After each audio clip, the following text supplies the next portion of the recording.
अपनाइए 12 खास आयुर्वेदिक जड़ी बूटियों से बनी रूप मंत्र आयुर्वेदिक फेस क्रीम। ये कोई कॉस्मेटिक नहीं, आयुर्वेदिक औषधि है।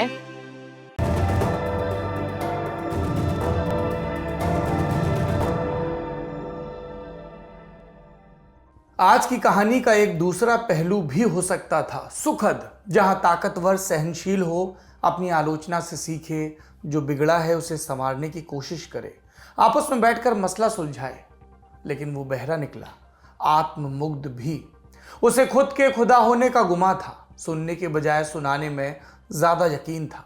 उसने निवेदन का जवाब बंदूक की गोली से दिया। जहां आवाजों को विस्तार देने की जरूरत थी, वहां पिंजड़े लगा दिए। उम्मीदों पर हताशा हावी हो गई और वहीं से सिक्का पलट गया। नमस्ते, मेरा नाम सौरभ द्विवेदी है और आप लल्लन टॉप का अंतर्राष्ट्रीय प्रसंगों से जुड़ा कार्यक्रम दुनियादारी देख रहे हैं। आज बात एक सिविल वॉर की करेंगे जो ठीक 10 साल पहले शुरू हुआ और अभी भी दिशाहीन मोड़ पर खड़ा है। देश पीछे की तरफ जा रहा है, गरीबी, भुखमरी, पलायन उसके आंकड़े आगे, और ये सिविल वॉर किसी पुराने मोहल्ले में लगे बिजली के तारों की तरह उलझा पीछे पीछे। 5 लाख से अधिक मौतें हो चुकी हैं, लाखों अपंग हैं, शहर के शहर बर्बाद, असंख्य शरणार्थी, और इन सब से बेखबर एक लंपट सत्ताधीश। ये सब कहां हो रहा है, आगे का रास्ता क्या है, और सबसे जरूरी चीज, इसमें एक स्कूल जाते बच्चे, उसकी रेडियो सुनने की आदत और दीवार पर लिखी एक पंक्ति, उनकी क्या भूमिका थी, सब विस्तार से बताते हैं। साल 2011 की बात है, फरवरी का महीना, जगह सीरिया का डेरा शहर, जॉर्डन बॉर्डर के पास का इलाका। उस समय तक इस जगह का नाम गिनती के लोगों ने सुन रखा था। इस शहर में एक 14 साल का लड़का रहता था जिसका नाम था मुआविया स्यासने। स्कूल जाना, होमवर्क पूरा करना, ज्यादा बाहर खेलने पर घर वालों से पिटना, रोज का रूटीन। इन सब से इतर लड़के का एक और शौक था, रेडियो पर खबरें सुनना। ये उस वक्त की बात है जब रेडियो पर जैसे अरब के संदर्भ में आग लगी थी। एक गुमनाम जमीन से शुरू हुई आग, हक की चाह में खाक हुए एक फल विक्रेता ने बरसों से दबी चिंगारी को हवा दी और समूचे मिडिल ईस्ट में हंगामा मच गया। वहां के देशों में दशकों से निरंकुश शासकों का राज था। उन्होंने लोगों का जीना हराम कर दिया था। आम जनता को बुनियादी अधिकार नहीं थे और ऊपर से बेहिसाब पहरेदारी, आवाजों पर पाबंदी। इसलिए जब जिसे मौका लगा उसने पूरी ताकत के साथ लोकतंत्र के लिए, अच्छी जिंदगी के लिए मांग की, और इसी को कहा गया अरब स्प्रिंग। इसको पहली सफलता मिली ट्यूनीशिया में, जब 23 बरस से सत्ता में काबिज तानाशाह बेन अली सपरिवार देश छोड़कर भाग गया। इसके बाद नंबर आया मिस्र यानी इजिप्ट का। काहिरा के तहरीर स्क्वायर पर लाखों की भीड़ जमा हुई। 30 साल से सत्ता में जमे हुस्नी मुबारक को हटाने के लिए मुबारक ने कुर्सी छोड़ने से इनकार किया। प्रदर्शनकारियों पर टैंक चलवाए, ऊंट और घोड़े दौड़ाए, लेकिन लोग डटे रहे और तब मुबारक को कुर्सी छोड़नी पड़ी। फिर लीबिया में मुअम्मर गद्दाफी की बारी आई, जो पहले ही थरथर कांप रहा था। यहां भी जनता की ताकत तानाशाही की निरंकुशता पर भारी पड़ी। ये सारी खबरें रेडियो और टीवी के जरिए सीरिया में भी पहुंच रही थी। वो बच्चा मुआविया, उसे ये सब खूब रोमांचक लगा। उसने सोचा अगर बाकी देशों में हो सकता है तो यहां क्यों नहीं। दरअसल सीरिया का हाल मिडिल ईस्ट के बाकी देशों जैसा ही था। वहां पर असद फैमिली पिछले 4 दशकों से शासन कर रही थी। जब 2000 में राष्ट्रपति हाफिज अल असद की मौत हुई, तब सत्ता आई उनके बेटे बशर अल असद के पास। हाफिज ने 30 साल तक सीरिया पर शासन किया था। उनका कार्यकाल निरंकुशता की मिसाल था। आतंकवादी संगठनों को सपोर्ट करना और विरोधियों का नरसंहार करना जैसे उनका पसंदीदा काम हो, और जनता वो मारी मारी फिर रही थी। ऐसे में जब 2000 में सत्ता परिवर्तन हुआ तो जनता को हल्की सी उम्मीद हुई कि शायद नया शासक बेहतर हो, और उम्मीद की वजह, बशर अल असद नया शासक, वो लंदन में मेडिकल की पढ़ाई कर चुका था। बाद में वहीं पर डॉक्टरी भी करने लगा था। उसका इरादा भी मेडिकल की प्रैक्टिस का ही था, लेकिन बीच में ही उसके बड़े भाई की मौत हो गई। तब बशर को सीरिया लौटना पड़ा और पिता की मौत के बाद सत्ता उसके हाथ में आ गई। सीरिया के लोगों को लगा नौजवान डॉक्टर आया है, लिबरल होगा, लोकतंत्र को बढ़ावा देगा, लोगों के दुख दूर करेगा, पर सब कोरी कल्पना साबित हुआ। बशर अल असद ने अपनी पारिवारिक परंपरा को कायम रखा, करीबियों को लूटने की छूट दी और आम जनता को दुत्कारता रहा। यानी सीरिया में सत्ता बदली थी, लोगों की किस्मत नहीं। और इन सब के बीच 2007 से 2010 तक सीरिया में भयानक अकाल भी पड़ा, जिससे गांव से लोगों का बड़े पैमाने पर पलायन होने लगा। सबको उनके नसीब पर छोड़ दिया गया था। ये सब वो बच्चा मुआविया देख रहा था। रेडियो पर दूसरे मुल्कों की खबरें भी सुन रहा था। उसने घर वालों को भी बातें करते सुना था, तो उसके अंदर भी गुस्सा था, लेकिन अकेले वो कुछ कर पाने में असमर्थ था। तो उसने अपनी क्लास के कुछ दोस्तों को इकट्ठा किया और फिर एक कच्चा सा प्लान बनाया। जेब खर्च से बचे पैसों से पेंट खरीदा गया और सबकी नजर बचाकर अपने स्कूल की दीवार पर एक पंक्ति लिखी गई, it's your turn doctor. Doctor, अब तुम्हारी बारी है। डॉक्टर बशर अल असद का निकनेम है। कायदे से देखें तो ये दीवारों पर लिखी अनगिनत पंक्तियों में से एक थी। इसे नजरअंदाज भी किया जा सकता था, लेकिन शहर के सिक्योरिटी चीफ आतिफ नजीब को यह बात अखर गई। नजीब 2008 में डेरा आया था, राष्ट्रपति का रिश्तेदार था। डेरा उसे अपना साम्राज्य लगता था और उसके शब्द जैसे कानून हो। तो नजीब ने इस घटना को नजरअंदाज नहीं किया, पूछताछ शुरू की। कोई भी आगे आने के लिए तैयार नहीं था, क्योंकि सबको अंजाम पता था। ऐसे में पुलिस वालों ने नई तरकीब निकाली। उन्होंने हर उस बच्चे को उठाना शुरू किया जिसका नाम कभी भी उस दीवार पर लिखा गया था, और कई नाम तो इनमें ऐसे थे जो बरसों से मौजूद थे। फिर इन गिरफ्तार किए गए बच्चों को, किशोरों को जेल भेजा गया। मुआविया को भी सुबह 4 बजे घर से ले जाया गया और इसके बाद शुरू हुआ बेइंतहा टॉर्चर।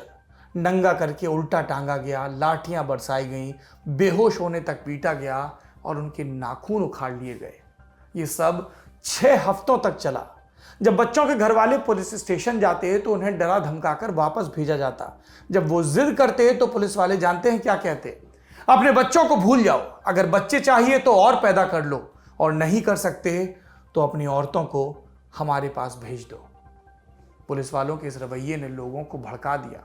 अब तक वो गुहार लगा रहे थे, लेकिन ये विकल्प बेकार साबित हो रहा था।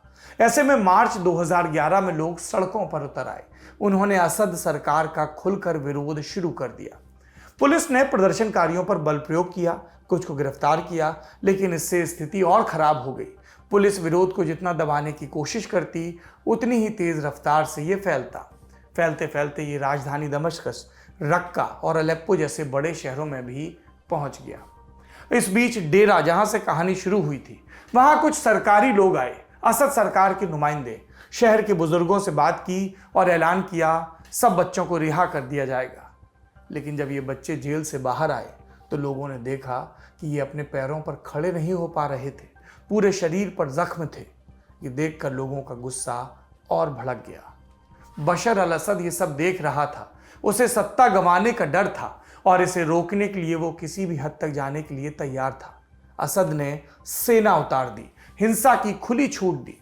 अगले दिन जब लोग सरकार के खिलाफ नारे लगाने आए तो उनका सामना ऑटोमेटिक हथियारों और टैंकों से हुआ। निहत्थे लोगों को बेरहमी से मार दिया गया। ये सब देखकर सेना के एक गुट ने भी विद्रोह कर दिया। सरकारी नौकरी को दुत्कार कर प्रदर्शनकारियों के साथ मिल गए और उन्होंने बनाई फ्री सीरियन आर्मी, यानी कि FSA, और असद सरकार से ये भिड़ गए। और यहीं से सीरिया में हिंसक टकराव की शुरुआत हुई, जो अभी भी चल रही है 10 बरस से। FSA को जल्द ही विदेशी समर्थन भी मिला। अमेरिका, ब्रिटेन और फ्रांस ने इन विरोधियों को हथियार और ट्रेनिंग मुहैया कराई, और साथ सऊदी अरब, तुर्की और कतर भी आए।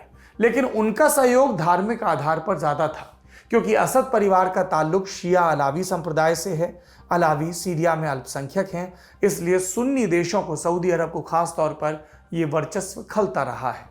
ऐसे में जब सुन्नी देशों ने विरोधियों को समर्थन दिया, तब असद के समर्थन में शिया देश आए। ईरान ने पैसों और हथियारों से असद की मदद की। लेबनान के हिजबुल्ला गुट ने भी अपने लड़ाके उतारे। रूस सीरिया का पुराना दोस्त रहा, उसने भी असद सरकार को समर्थन दिया। और ऐसे में सीरिया बहुत सारे बाहरी हितों का युद्ध क्षेत्र बन गया। एक पावर वैक्यूम बन रहा था। इसका फायदा एक और प्लेयर ने उठाया, इस्लामिक स्टेट आतंकवादी संगठन। यह अभी तक इराक में अपने पैर जमा रहा था। जब उसने पड़ोसी सीरिया में खाली जमीन देखी तो वहां भी झंडा गाड़ दिया। इराक के मोसुल से लेकर सीरिया में रक्का तक इस्लामिक स्टेट का राज कायम हो गया। 2014 में IS ने रक्का को अपनी राजधानी भी बना लिया। अमेरिका इराक में 2003 से लड़ रहा है। आईएस के पीछे पीछे उसे भी सीरिया में आना पड़ा, सीरिया की लड़ाई में हस्तक्षेप करना पड़ा। हालांकि उसका सीधा हमला इस्लामिक स्टेट तक ही सीमित रहा। अक्टूबर 2019 में एक अमेरिकी हमले में आईएस का सरगना अबू बकर अल बगदादी मारा गया। अपने चरम पर आईएस ने इराक और सीरिया के 1/3 हिस्से पर कब्जा कर रखा था। हालांकि अब सीरिया में आईएस का प्रभाव लगभग खत्म हो चुका है। ये कुछ प्लेयर्स हो गए, एक और आखिरी प्लेयर है, जान लीजिए, चौथा गुट। इसका नाम है सीरियन डेमोक्रेटिक फोर्सेस, एसडीएफ। ये कुर्द और अरब विद्रोहियों का मोर्चा है। इन्होंने इस्लामिक स्टेट से अपनी जमीन बचाने के लिए लड़ाई शुरू की। अब इन्हें तुर्की से लड़ना पड़ रहा है क्योंकि तुर्की इन्हें आतंकवादी मानता है और इनके खिलाफ हवाई हमले करता है। तो आप देख रहे हैं एक जमीन का टुकड़ा जहां पर कितनी सारी लड़ाइयां चल रही हैं। 1 दशक बीत चुका है, विजेता की तलाश जारी है और इसके लिए बाकियों को पिटना होगा। और जब तक ऐसा नहीं होता तब तक लोग बेघर होंगे, जाने जाएंगी, स्थिति विकराल होती रहेगी। एकदम हालिया स्थिति क्या है? असद की सेना वापस 2/3 हिस्से पर अपना कब्जा जमा चुकी है। विद्रोही गुट अपने आखिरी किले इदलिब में सिमट चुका है। कुछ इलाकों पर कुर्दों का शासन है और उन्हें विदेशी मदद मिलना अब कम हो गया है। जानकार मानते हैं कि असद सरकार ने ये जंग अब जीत ली है, लेकिन असल सवाल अभी भी यही है कि क्या वाकई इसकी ज़रूरत थी? इसकी नौबत क्यों आई? इससे फ़ायदा और नुकसान किसका हुआ? ये लड़ाई 10 साल पहले शुरू हुई एक वाजिब मांग को लेकर, लेकिन एक सनकी शासक ने इसे अहम का सवाल बनाया। और इन 10 वर्षों में सीरिया ने क्या खोया, आंकड़ों की नज़र से देखते हैं। देश की 80% से ज़्यादा आबादी गरीबी रेखा से नीचे गुजर बसर कर रही है। सीरिया की करेंसी अपने सबसे निचले स्तर पर है। 93 लाख लोगों के खाने का ठिकाना नहीं है। 45 लाख से ज़्यादा बच्चों को कई दिनों तक भूखे रहना पड़ता है। 55 लाख लोग पड़ोसी देशों में शरणार्थी बनकर रह रहे हैं। 60 लाख से ज़्यादा लोग देश के भीतर शरणार्थी की ज़िंदगी जी रहे हैं, यानी उन्हें अपना पुश्तैनी घर छोड़कर रिफ्यूजी कैंपों में शिफ्ट होना पड़ा। यूएन की एक रिपोर्ट के मुताबिक हालात इतने बदतर हैं कि लाशों को गिनना मुश्किल है। एक अनुमान है कि दिसंबर 2020 तक इस सिविल वॉर में 5,93,000 लोग अपनी जान गंवा चुके हैं। निकट समय में इन आंकड़ों पर लगाम लगती नहीं दिखती। असद सरकार विद्रोहियों को जड़ से मिटाने पर तुली है। उन्हें अभी भी अपनी मूलभूत भूल का एहसास नहीं है। इन सब का एक ही तरीका है, लोकतांत्रिक ढंग से चुनाव करवाए जाएं, लोगों का भरोसा जीता जाए। संभावना जताई जा रही कि अगले महीने सीरिया में राष्ट्रपति के पद पर चुनाव होंगे, लेकिन इसके निष्पक्ष होने को लेकर कोई संभावना नहीं है। आशंका है कि रिगिंग होगी। अमेरिका ने चुनावों को मान्यता देने से मना किया है। 2014 में चुनाव हुए थे, तब उन इलाकों में जहां पर असद सरकार का कंट्रोल था और उसे 80% से ज़्यादा वोट मिले थे। विपक्ष ने तब इस नतीजे को मानने से इनकार किया था। इस बार भी स्थिति कमोवेश वैसी ही है। असद आजीवन सत्ता में रहना चाहता है। इसके लिए वो और उसके दोस्त कुछ भी कर सकते हैं। सीरिया में क्या कभी शांति लौटेगी? रास्ता एक है, बातचीत का। यूएन ने 9 बार सरकार और विद्रोहियों के बीच सुलह की कोशिश की, लेकिन हर मुलाकात बेनतीजा। कोई भी पक्ष अपने हितों से समझौता करने को राजी नहीं। जानकार कहते हैं कि जब तक सीरिया में प्रॉक्सी वॉर लड़ रहे देश आमने सामने नहीं बैठते, अपने फायदे के बजाय मानवीय अधिकारों पर जोर नहीं देते, तब तक इस लड़ाई को रोकना नामुमकिन है। ये कब होगा नहीं पता, लेकिन जितना वक्त लगेगा उतने ही ज़्यादा लोग मरेंगे। ये था आज का बड़ी खबर सेगमेंट। अब सुर्खियों की तरफ चलते हैं। पहली सुर्खी नॉर्थ कोरिया से है। Supreme leader Kim Jong Un की बहन किम यो जोंग ने अमेरिका को चेतावनी दी। कहा कि अगर इलाके में शांति चाहते हो तो नौटंकी बंद करो। वॉर ड्रिल और आपसी सहयोग का आलाप एक साथ नहीं चल सकता। उनका इशारा साउथ कोरिया और अमेरिका के सैनिकों के बीच चल रही मिलिट्री ड्रिल की तरफ था। अमेरिका के विदेश मंत्री एंथनी ब्लिंकेन और रक्षा मंत्री लॉर्ड ऑस्टिन 16 मार्च को सऊल पहुंच रहे हैं। कहा जा रहा है कि जो योंग के बयान के बाद उनकी यात्रा का एजेंडा बदल जाएगा। वैसे रक्षा मंत्री भारत भी आ रहे हैं और बतौर रक्षा मंत्री ऑस्टिन की ये पहली विदेश यात्रा है। दूसरी सुर्खी ब्राजील से है। एक तरफ देश में कोविड-19 का कहर, दूसरी तरफ राष्ट्रपति जायर बोल्सोनारो लगातार अपने हेल्थ मिनिस्टर को बदलने में लगे हैं। ताश के पत्ते जैसे फेंटे जाते हैं वैसे। 15 मार्च को राष्ट्रपति ने डॉक्टर मार्शेलो को नया हेल्थ मिनिस्टर बनाया। महामारी की शुरुआत से अब तक 4 दफा मंत्री जी बदले जा चुके हैं। बाकी बोल्सोनारो की आलोचना तो लगातार हो रही है, क्योंकि ब्राजील में सबसे ज़्यादा संक्रमण और सबसे ज़्यादा मौत के मामले, इसमें अब ये दूसरे नंबर पर पहुंच गया है। कोरोना से अब तक 2,80,000 से ज़्यादा लोग मारे जा चुके हैं। तीसरी सुर्खी फ्रांस से है। सरकार ने मशहूर ऑस्ट्रियन पेंटर गुस्ताव क्लिम्ट की एक पेंटिंग को इसके असली मालिक तक पहुंचाने का फैसला किया है। 1938 में इस पेंटिंग की मालकिन थी नूरा स्टायाज़नी, यहूदी थी। ऑस्ट्रिया में यहूदियों के खिलाफ कैंपेन हुआ हिटलर के नेतृत्व में। नूरा को तब इस पेंटिंग को औने पौने दामों में बेचना पड़ा। 1943 में एक यातना शिविर में नूरा की मौत हुई। 1990-80 में एक नीलामी में फ्रांस ने पेंटिंग को खरीदा। तब इसके इतिहास की उसे जानकारी नहीं थी। अब जब सच सामने आ गया तो फ्रांस ने तय किया कि इस पेंटिंग को नूरा के परिवार वालों के हवाले कर दिया जाए। गुस्ताव क्लिम्ट का कमाल का काम है। अगर आप कभी वियना जाएं या ऑस्ट्रिया के दूसरे शहरों में जाएं तो उस काम को करीब से ज़रूर देखेंगे। आज की दुनियादारी में इतना ही। कल फिर मिलने की उम्मीद के साथ चलते हैं। शुक्रिया, शुभ रात्रि। कसर रह गई हमारी कोशिशों में, कसक रह गई कि देश जितना बेहतर, जितना महान हो सकता था, हो नहीं पाया। और एक कसम रह गई कि देश का जो कर्ज है उसे थोड़ा बहुत तो उतारना है। भावुकता का लबादा ओढ़कर बोलता तो यूं बोलता, लेकिन बात सीधी है तो सच्चे ढंग से आप तक कही जानी है। लल्लन टॉप लेकर आया है एक नया प्लेटफॉर्म, तेरा तुझको अर्पण। ये प्लेटफॉर्म उन सब भारतवासियों के लिए है जो भारत से दूर किसी दूसरे देश की जमीन पर हैं, कभी पढ़ाई के लिए, कभी नौकरी के लिए। ये उन सब भारतवंशियों के लिए भी है जिनकी पहचान का हिस्सा ये महान देश है, लेकिन कुछ कसर और कसक है। तो आइए कसम खाएं कि देश को बेहतर बनाएं। हमें आपसे चाहिए आपके हिस्से का ज्ञान, जो आप लल्लन टॉप के जरिए अपने देशवासियों के साथ साझा करें। ये मस्ती के पल भी हो सकते हैं जब आप कहीं घूमने जाएं और आपको लगे कि सिर्फ मेरे यार दोस्त और परिवार वाले ही क्यों, पूरा देश जाने इन नायाब चीज़ों के बारे में। ये पॉलिसी से जुड़ा, ज्ञान से जुड़ा कोई मसला हो सकता है। तो आइए और लल्लन टॉप की इस नई पेशकश तेरा तुझको अर्पण का हिस्सा बनिए।